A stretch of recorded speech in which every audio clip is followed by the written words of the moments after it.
ప్రజల్లో మార్పు రావాలి. నాయకుల్లో మార్పు వచ్చేందువల్ల ఉపయోగం లేదు. ప్రజల్లో మార్పు రావాలి. ప్రజలు స్వచ్ఛంగా ఎవరైతే సక్రమంగా పనిచేస్తారో ఓటర్స్కి అందుబాటులో ఉంటారో, ఓటర్స్ పథకాలు తెలుసుకుని వాళ్ళకి ఎవరైతే వాళ్ళు సాయం చేస్తారో అట్లాంటి వ్యక్తులు ఎన్నుకునే అలవాటు మనం చేసుకోవాలి. అంతేగానండి వాడు డబ్బులు ఇచ్చాడు, 1000 రూపాయలు ఇచ్చాడు, 500 ఇచ్చాడు, వాడు ఓటేసి ఉపయోగం చెప్పండి ఎట్లా ఉంటాయి. కాబట్టి మళ్ళా ప్రజలు దీన్ని గుర్తుంచుకొని స్వచ్ఛమైన పరిపాలన రావాలంటే స్వచ్ఛమైన వ్యక్తుల్ని ఎన్నుకోవాలి. బుద్ధి తెచ్చుకోండిరా బడుద్దాయిల్లరా. ఓటు హక్కును అమ్ముకునే దౌర్భాగ్యం నుంచి ఇంకెప్పుడు బయటపడతారు? భాషలో కొంత తేడా ఉన్నా భావం మాత్రం ఖచ్చితంగా ఇదే. గుంటూరు ఎంపీ గారు విప్పి చెప్పిన ఈ నగ్న సత్యం మనం కొత్తగా వింటున్నదేమీ కాదు. ఏ ఏటికా ఏడు రేటు పెరిగిపోతున్న ఓటు గురించి మళ్ళీ చర్చించుకోవాల్సిన అగత్యం మాత్రం ఏర్పడిపోయింది. ఓటరు లీడరు ఇద్దరు ఇక్కడ ఖల్నాయకులే కావడం మన దౌర్భాగ్యం.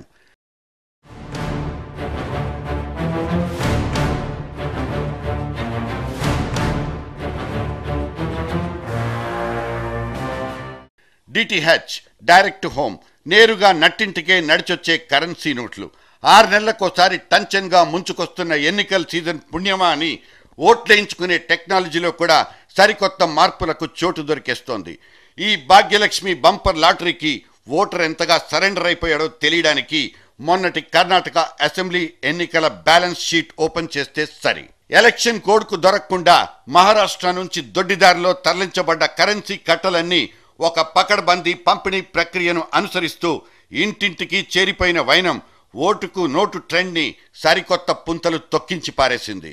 మన డ్వాక్రా గ్రూపుల్లాంటివే కర్ణాటకలో కూడా కొన్ని స్వయం సహాయక శిబిరాలు పొలిటికల్ లీడర్ల మోచేతి కింద బతికేశాయి. ఒక్కో గ్రూపు 3 నుంచి 5 లక్షల దాకా పుచ్చుకుని ఎలక్షన్ డ్యూటీలో మునిగిపోతుంది. ఇంటింటికి వెళ్ళి ఈ అక్రమ సొమ్మును ఓటుకింత లెక్కన సమంగా పంచిపెట్టి రావడమే వీళ్ల ఉద్యోగ ధర్మం.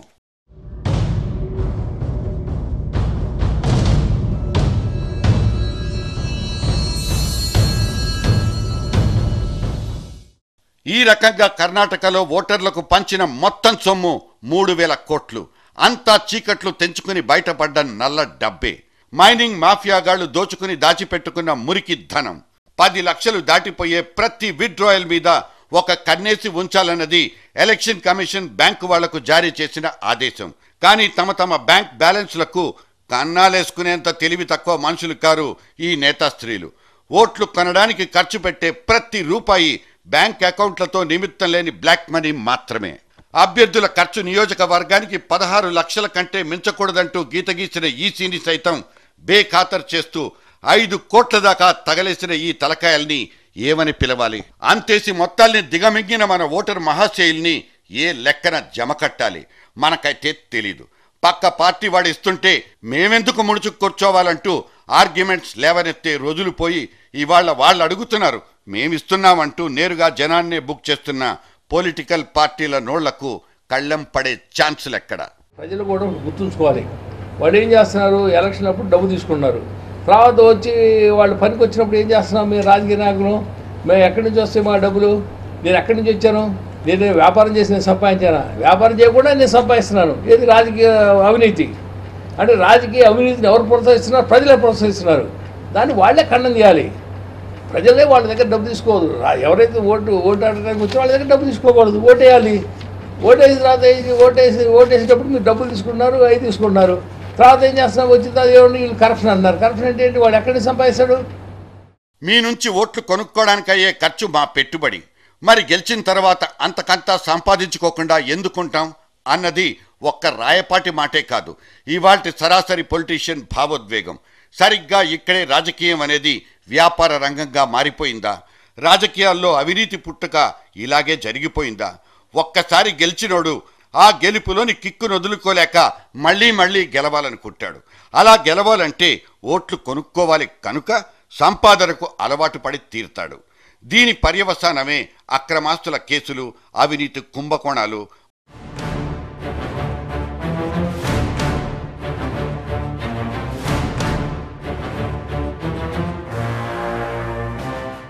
రాత్రికి రాత్రే ఏ పార్టీ గాని ఏ పొలిటీషియన్ గాని మంచి బాలుడిగా మారిపోడు. డబ్బు రూపంలో కాకపోతే వస్తు రూపంలో తీసుకోవడానికైనా రెడీ అంటూ జనం ఓట్లమ్ముకోవడానికి ముందుకొస్తున్న నేపథ్యాలు పార్టీలను తప్పు పట్టడానికి తిట్టిపోయడానికి ఛాన్సులు లేకుండా చేస్తున్నాయి. ఇచ్చేవాడు పుచ్చుకునేవాడు ఇద్దరూ తప్పిదానికే పాల్పడిపోవడం తాజా ప్రకృతి వైపరీత్యం. సో అవినీతి అనేది రెండు వైపులా మందంగా పేరుకుపోయింది. ఈ క్రమంలో అవినీతి అంశమే కర్ణాటక ఎన్నికల్ని శాసించిందంటూ అన్ని పార్టీలు సమిష్టిగా ఒక నిర్ణయానికి రావడాన్ని ఎలా అర్థం చేసుకోవాలి?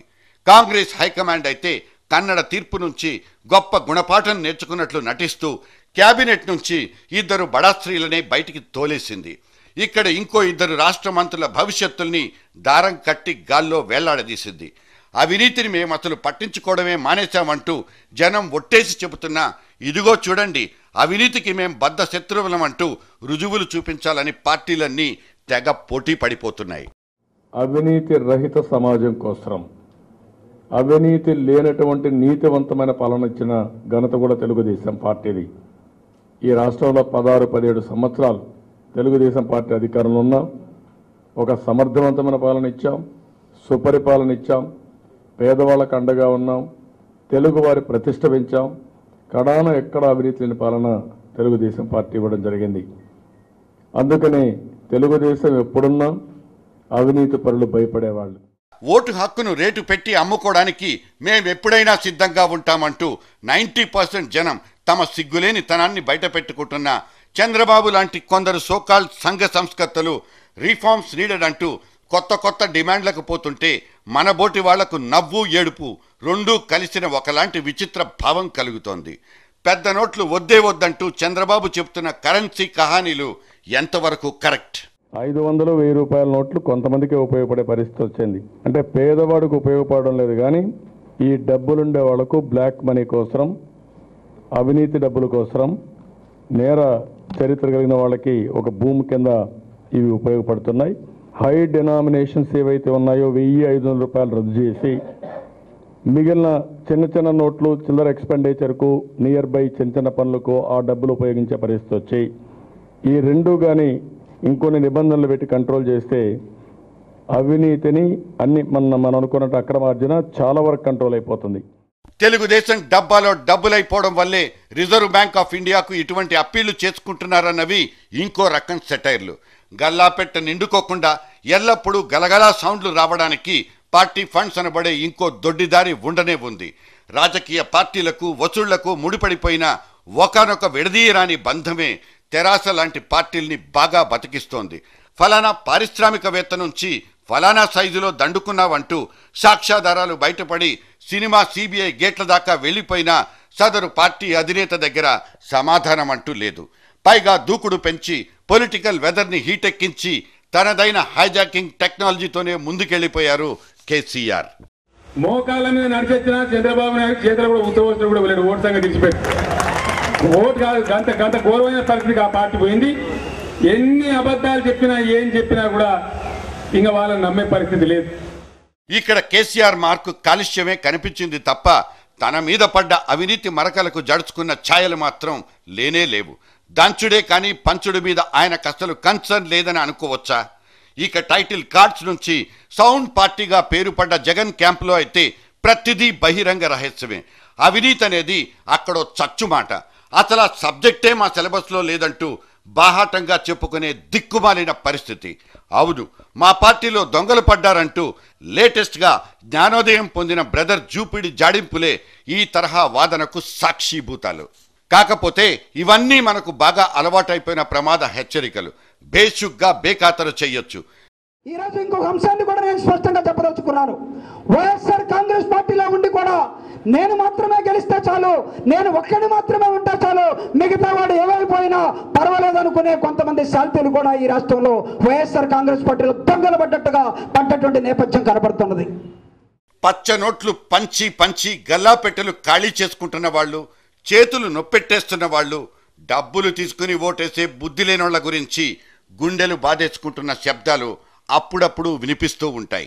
సదరు సంఘటనలకు తాజా సాక్ష్యం ఓ రాయపాటి వారైతే ఆ మధ్య ఇదే రకం చప్పుళ్లు వినిపించిన కావూరి వారి సాక్ష్యం ఉండనే ఉంది. ఈ ఇద్దరు సాంబయ్యలు డబ్బు తీసుకుని ఓట్లేసే నేరాలకు పాల్పడిపోతున్న జనం క్విడ్ ప్రోకోల గురించి బాధపడిపోవడాన్ని తప్పుగా అర్థం చేసుకోలేం. కానీ పెరిగి పెరిగి తడిసి మోపడైపోతున్న ఎన్నికల ఖర్చు గురించి అరిచి గీపెడుతుంటే పాపం ఈ రాజకీయ పెట్టుబడిదారులు తాజాగా చేస్తున్న రాజీ లేని ఆందోళన గురించి జాలేస్తుంది. గొంగట్లో తింటూ కూడా జాగ్రత్తగా వెంట్రుకలు ఏరి లెక్క పెడుతున్న వీరి శ్రమకు గడుసుతనానికి కించిత్తు ఆశ్చర్యం కూడా కలుగుతుంది. ఇవాల్టి రోజుల్లో ఆకలి ఎంత సహజమో అవినీతి కూడా అంతే సహజం అయిపోయింది. గల్లీ నుంచి ఢిల్లీ దాకా, ఓటర్ నుంచి లీడర్ దాకా అన్ని మూలల్లోకి వ్యాపించిపోయింది. లీడర్ అనేవాడు ఈ ఓటు డబ్బా లోపలుంటే ఓటర్ అనేవాడు డబ్బా బయట ఉంటాడు. మరి తప్పెవరిది? డబ్బాలో ఉన్న లీడర్దా లేక డబ్బా బయటున్న ఓటర్దా? డబ్బిచ్చి నొక్కించుకునేవాడిది, డబ్బు తీసుకుని నొక్కేవాడిది. నొక్కుట మరియు నొక్కించుకొనుట.